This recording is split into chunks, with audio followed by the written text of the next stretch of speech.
So let's get into some ecosystem updates, the headlines here. And a reminder in about, 35 minutes, we're going to be launching a thing. We're going to be doing a thing. And it's going to be interesting. So if anyone's curious to be a part of it as this launches, it's the HederaTransactions.com for revenue on Hedera. If you're interested, if you know anyone that's interested, tell them to come in the stream. I'm going to have Tyler from Hgraph on the show in just a bit here, and we'll talk about it all, and we'll show you some stuff. I think it'll be pretty cool. Not everyone's going to like it, to be honest, but it is what it is. So, headlines, what's going on? Well, I got to give a huge shout out to Ash at Swirls Labs, because his game, the barking game, is like going out of control. This thing is crazy. So basically how the game works is you go to the website, you connect your wallet, you buy hBARK, the coin, right? You earn your bark power. It's connected and integrated with Twitter. You got a leaderboard here to see. Oh man, I've dropped down. Holy Jesus, where I'm off the leaderboard. Oh God, I've been too busy with the hackathon. What am I doing? Mance is number 1. Jesus, what's going on? Okay, I gotta figure out what's going on.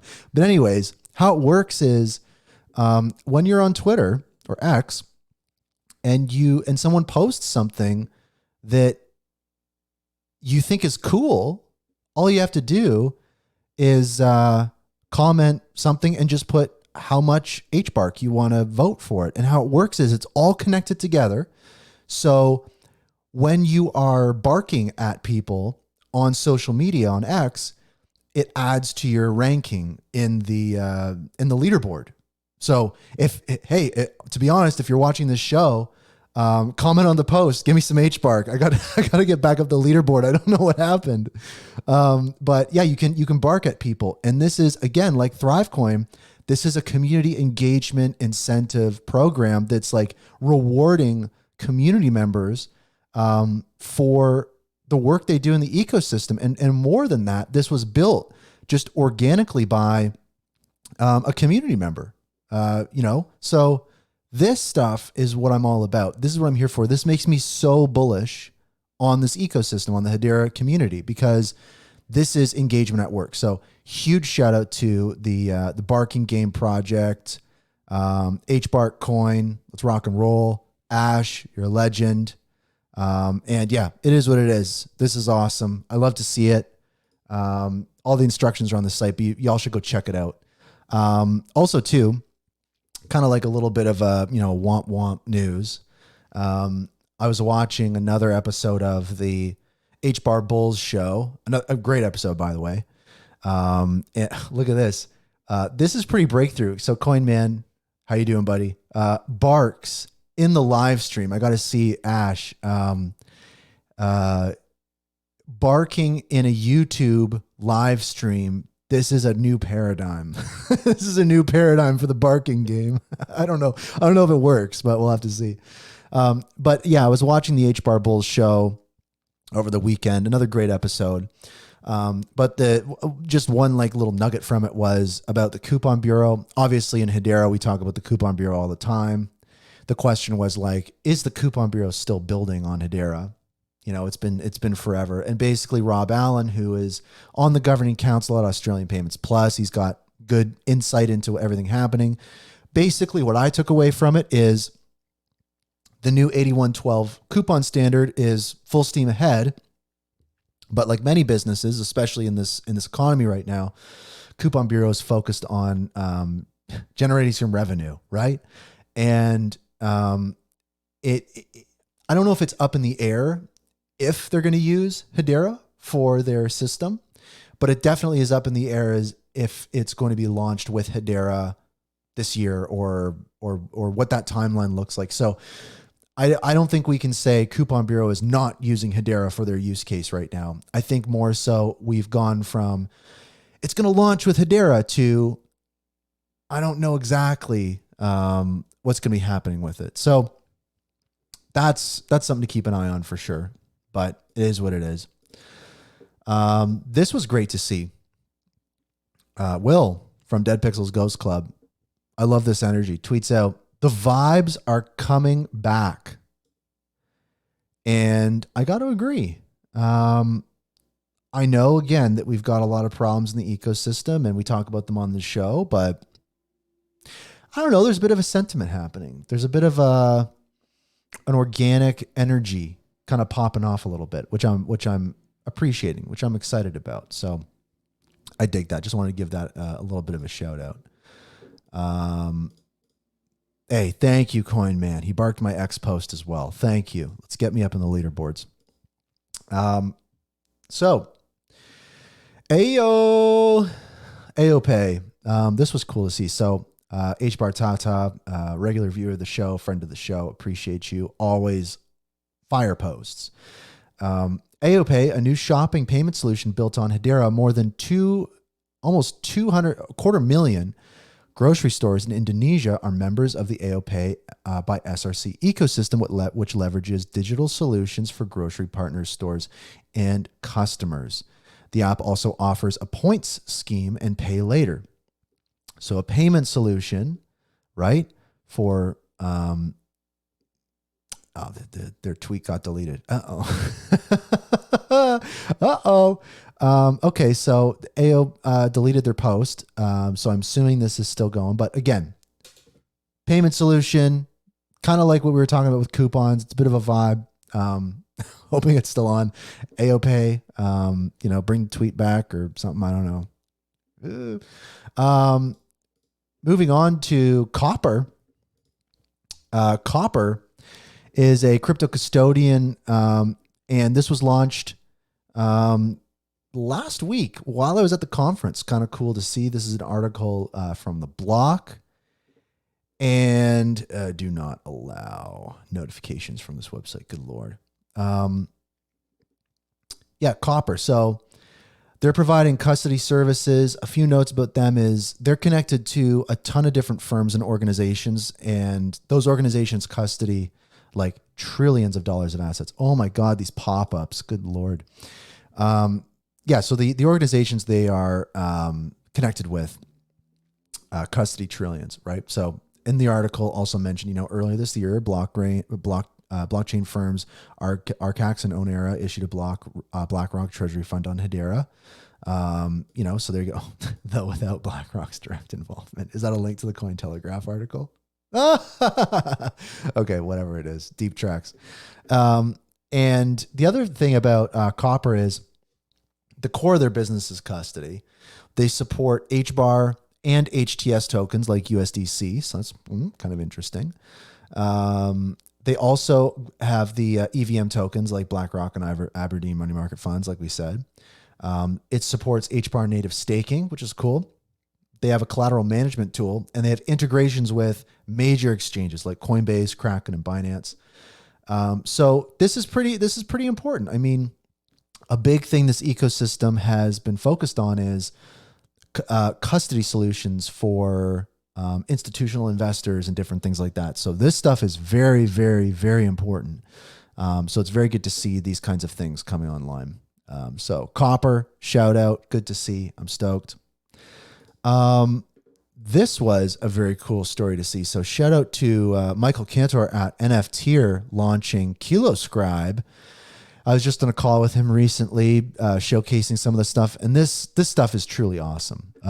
So basically, it's the recursion Hashinal area umbrella component of TierBot. They've spun it out, and this is very, very cool. You can inscribe Hashinals easily, all sorts of different knowledge about Hashinals, and different games. So you can inscribe whole games on Hashinals. They've also inscribed things like the Wallet Connect library, React, Next.js.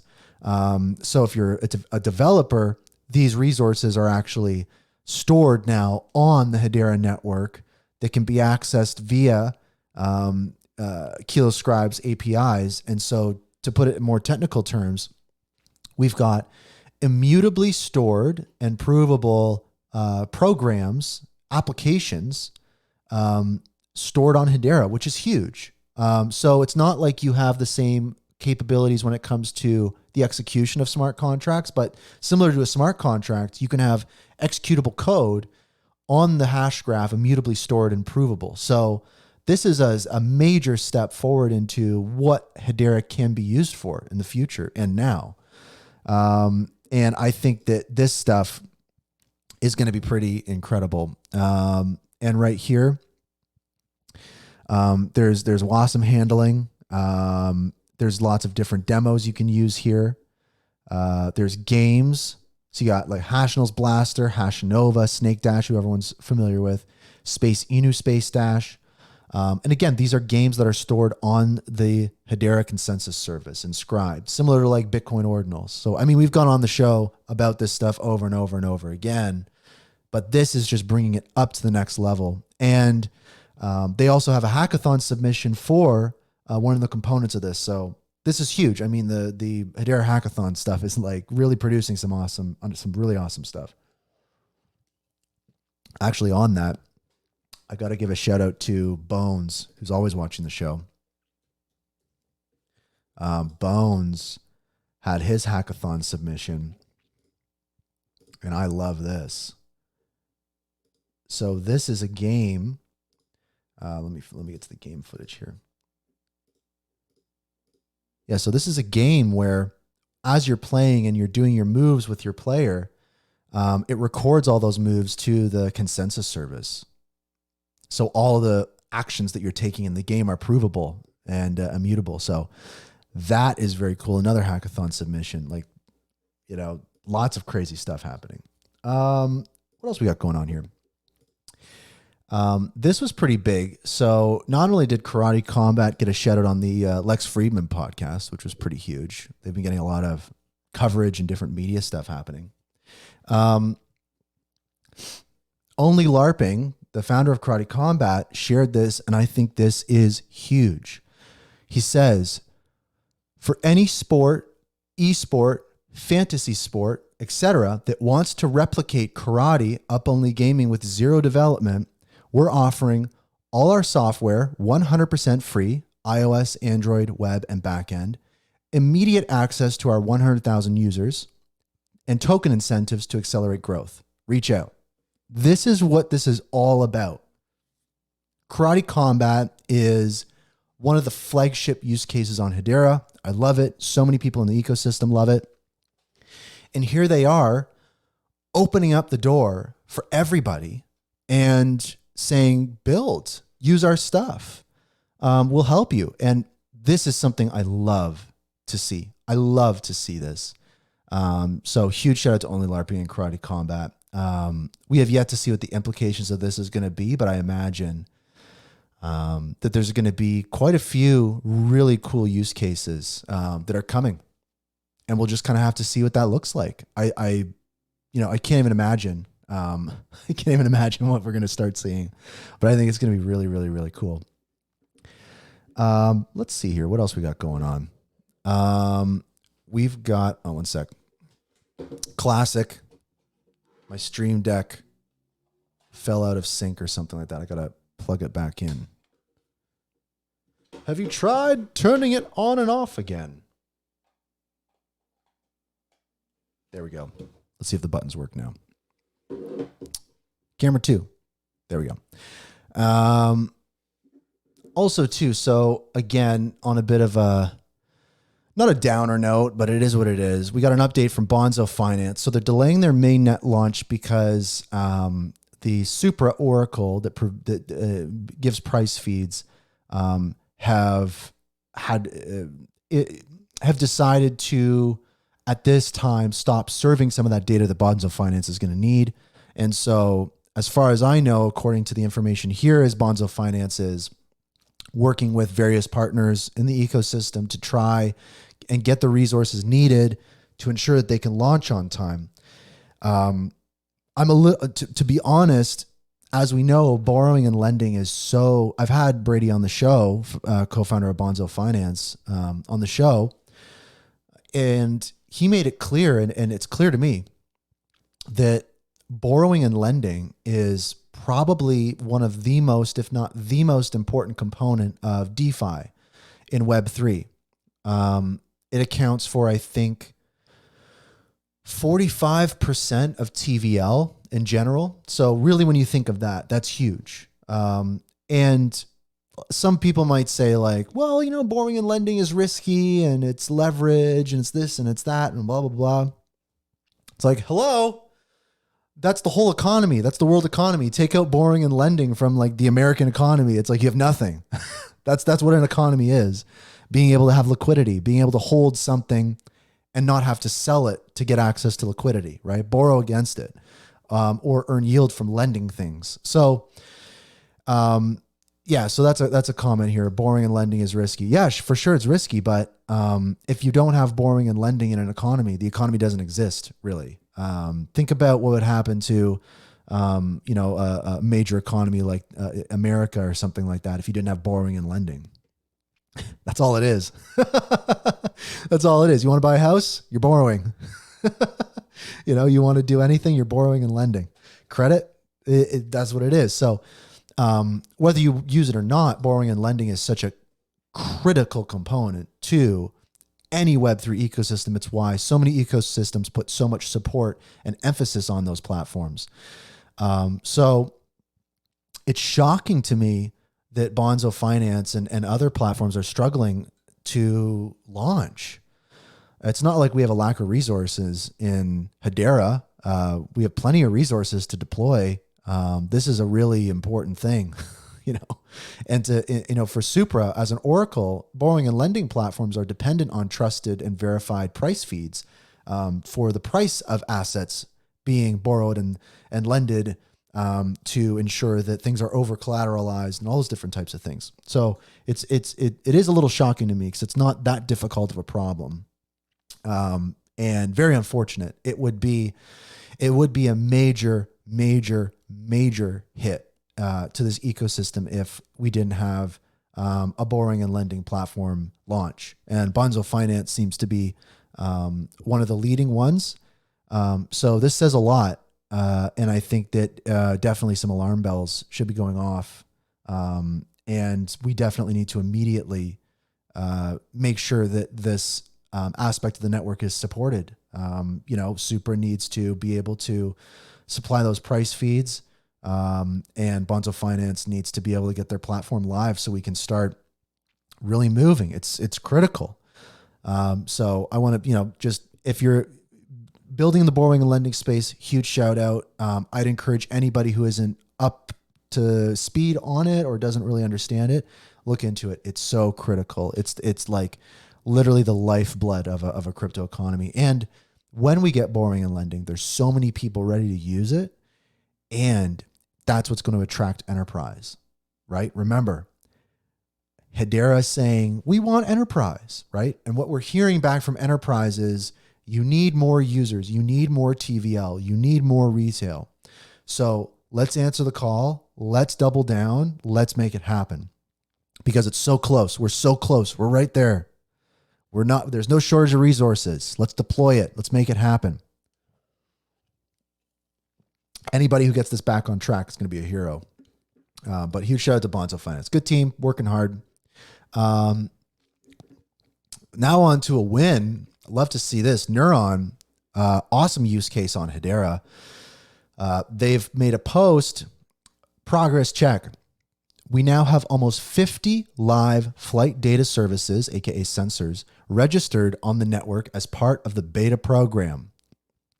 Within 3 years, we estimate we hit 50,000 live services across 6 use case verticals with over $200 million of value transferred through the network annually. Some pretty bold projections. But again, this is built on Hedera. This is live. This is popping. This is what we like to see. Let's see. Neuron. Neuron.world. Let's look at this.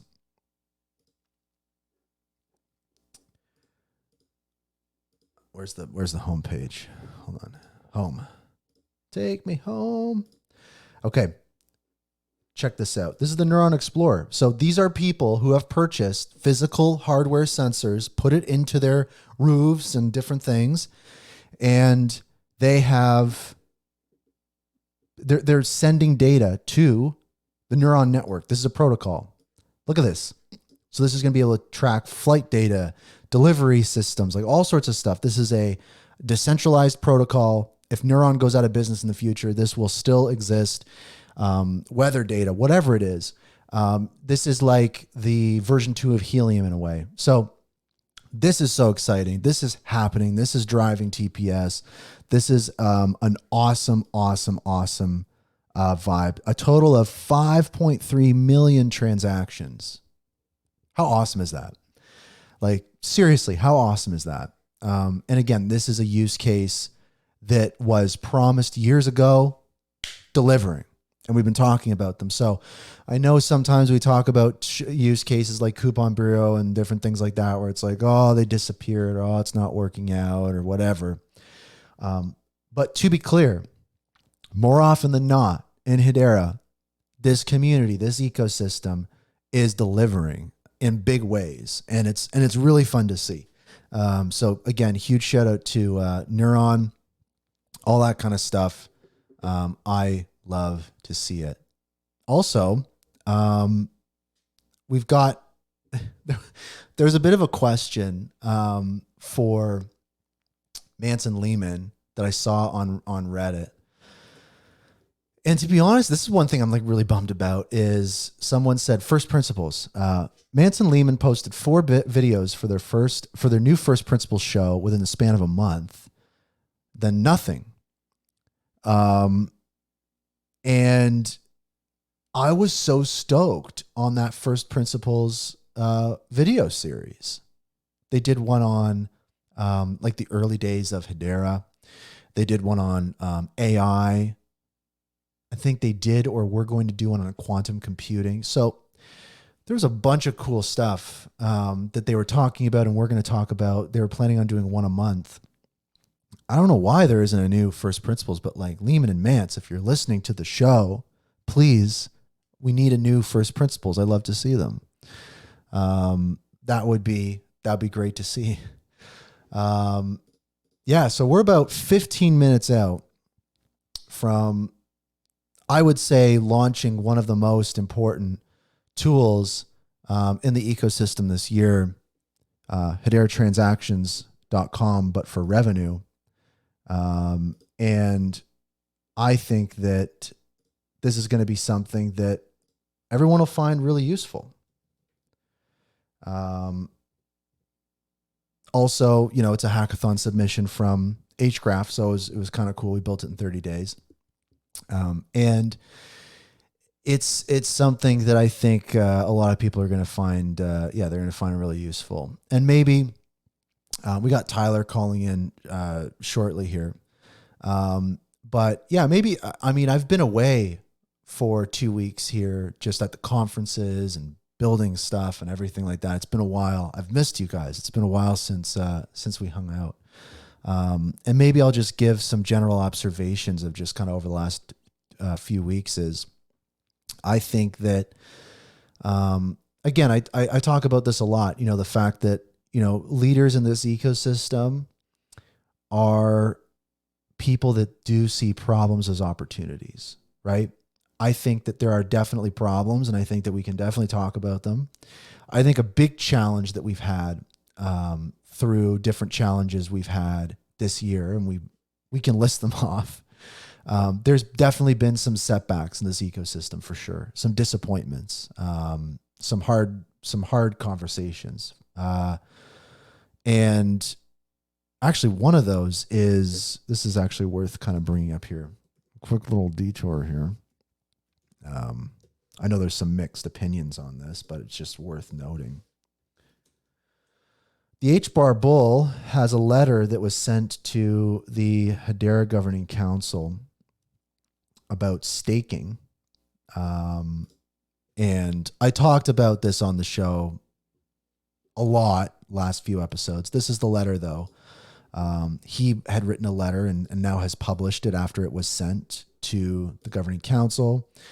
And to be honest, this ties into kind of what I'm talking about is like, let's just start off with staking is like a lot of people's opinions on staking is, one camp is like staking's at 0.22%. How's that going to attract new people? Retail pays the bills, which is true, by the way. That's just a fact. I mean, the reality here is that, the revenue generated by Hedera, as we'll see later, and also, or soon, and also the fact that, these organizations depend on people buying HBAR to stay in business, right? It's how they pay salaries. It's how they fund their companies. So it's people buying HBAR. It's retail buying HBAR. Not saying that other folks like enterprises aren't. It's just saying that the vast majority of people are buying HBAR. And you think about aligning incentives in the ecosystem for the amount of value and effort contributed. And so, yeah, the one side you could argue that, it's at 0.2% or even lower. We need to realign incentives. We need to reward these holders. We need to, prevent them from selling whatever. One of the best things that could happen for Hedera, both from a security standpoint, sustainability standpoint, is the increase in the price of HBAR, right? It's pretty plain. So there's an argument that says we need to send more money to account 0.0.800 to make it more attractive to hold HBAR and draw more people into the ecosystem. It can be seen as a marketing spend, all these types of things. And then there's another camp that kind of says, well, that money could be better spent elsewhere, or we need to instead stimulate other DeFi protocols like Stater or Saucer Swap or whatever, and give them the funding to bolster their rewards and different things. My opinion is like, why not both? I agree with this letter. And I'd encourage everyone to have a read of it. Basically just outlines why, how, and what can be done to increase staking rewards for native staking on Hedera. I think about what we just talked about, Copper, right? An institutional enterprise, custodial platform integrated everywhere. If we had HBAR staking back at 6.5%, like that would be a very attractive product for them to offer their clients.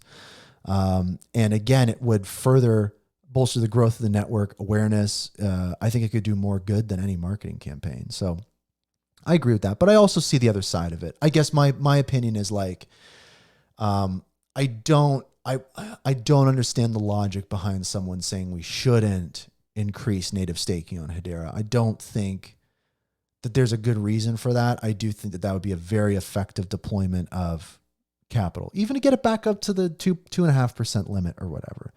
And the other side to it as well is there is more work to be done for Hedera native staking, right? Native staking on other networks are baked right into the protocol, right? They can't be changed or adjusted. It's just math baked right into the protocol. Right now, Hedera staking can be adjusted by the governing council. I think that's worth taking another stab at architecting, native staking on the network to be baked into the protocol, so it can be one and done kind of thing. So I do think that is something interesting that could be done, and I think that's what it is. So, anyways, good letter on the native staking. Yeah, and I mean, I see potential change happening in different things like that. Like I said, I'm seeing great energy in the community.